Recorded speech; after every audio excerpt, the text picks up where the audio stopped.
அனைவருக்கும் கணித வணக்கம். இப்போ பார்க்க போகிற கணக்கு 7ஆம் வகுப்புக்குரியது. எண்ணியல் பாடத்தில் முழுக்களின் கழித்தல் ஒரு எடுத்துக்காட்டு கணக்கை இப்போ பார்க்க போகிறோம். எடுத்துக்காட்டு 1.11 2வது கணக்கு. -20 இருந்து -12 கழிக்க அப்படின்னு சொல்லி கணக்கு கொடுக்கப்பட்டிருக்கு. -20 இருந்து -12 கழிக்கணும். இந்த விதிப்படி நம்ம என்ன செய்வோம்? முதல் முழுவை அப்படியே எழுதிக்கிறோம். இரண்டாவது முழுவின் கூட்டல் நேர்மாறு -12 கூட்டல் நேர்மாறு என்ன வரும்? +12.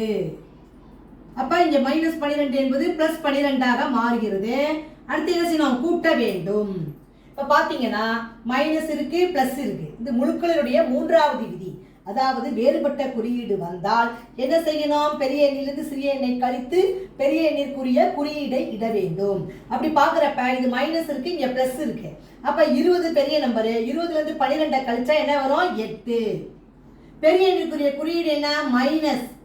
அப்ப இந்த கணக்கை பொறுத்த வரைக்கும் இப்ப வரக்கூடிய விடை -8.